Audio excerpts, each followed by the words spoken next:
Anda sudah menjelaskan dengan sederhana ya, tadi kenapa sampai kemudian investasi China masuk di sini, kemudian diikuti oleh tenaga kerja ahli yang diperdebatkan juga oleh orang-orang seahli apa itu sehingga kita tidak bisa mengisi lowongan keahlian mereka itu. Dan kemudian soal jumlah Anda juga sudah jelaskan. Tapi bagi yang mengkritisi ya kebijakan untuk masuknya investasi dari China ini, mereka selalu mempersoalkan negara komunis. Sehingga isu PKI, Jokowi PKI ya, kemudian Jokowi pro komunis itu menjadi lebih kuat lagi gara-gara masuknya investasi China. Nah, bagaimana Anda melihat pertentangan antara nilai investasi, kebutuhan Indonesia tadi sampai kemudian soal kedekatan Presiden Jokowi dengan negara komunis? Itu Andi Noya tahu nggak berapa dia investasi di Abu Dhabi? Ya. China. Oke. Dan berapa jumlah orang China di Abu Dhabi? Dan berapa jumlah orang China di Saudi Arabia?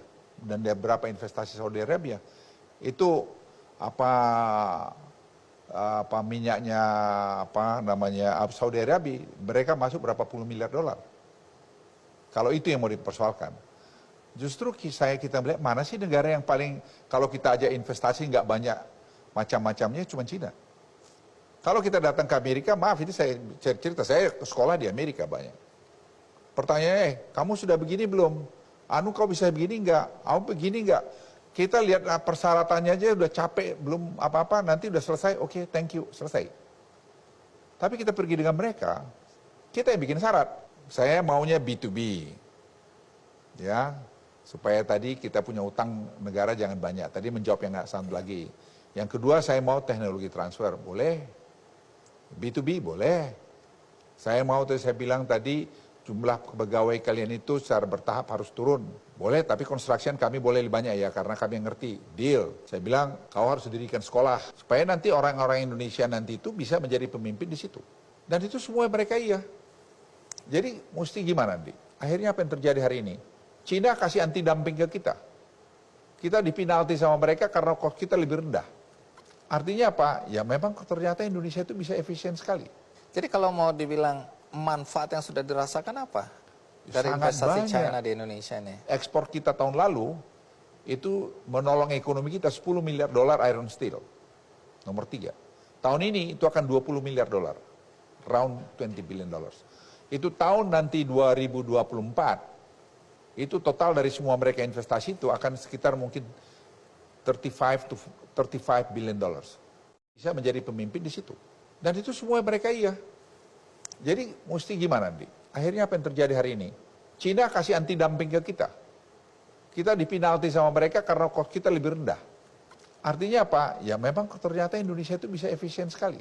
Jadi kalau mau dibilang manfaat yang sudah dirasakan apa dari investasi China di Indonesia ini? Ekspor kita tahun lalu itu menolong ekonomi kita 10 miliar dolar iron steel.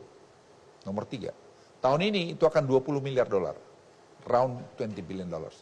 Itu tahun nanti 2024, itu total dari semua mereka investasi itu akan sekitar mungkin 35 billion dollars. Kalau lithium baterai mungkin tahun 2025 sudah 50 miliar. Jadi karena account defisit itu tidak menjadi isu lagi buat kita.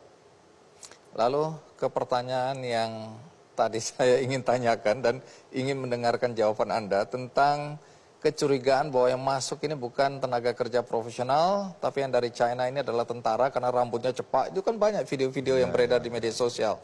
Ini dia, antre cepat, nggak diperiksa, masuk diam-diam, malam, tengah malam, dan seterusnya, dan seterusnya. Bagaimana Anda menjawab isu seperti ini? Saya ini pernah waktu letnan di tim-tim itu tahun 77 lah ya, 77-78. Itu tentara TNI itu sampai hampir 50.000 di sana. Dengan jumlah penduduk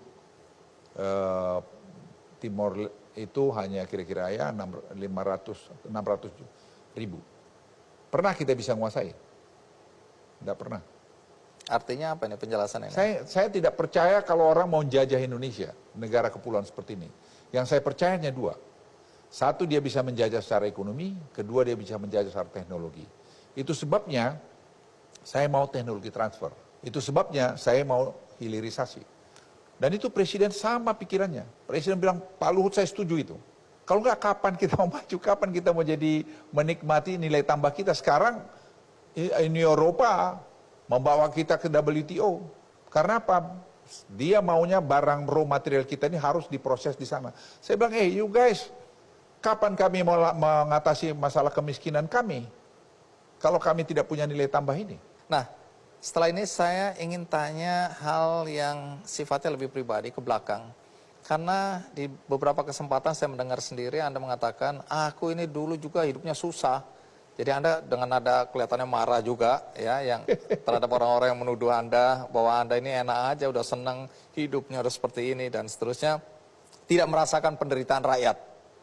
Nah, nanti Anda jelaskan, Anda ini lahir dari keluarga yang seperti apa, nilai-nilai apa yang diwarisin oleh keluarga Anda, orang tua Anda. Tapi kita rehat, ikuti terus Kick Andy Double Check.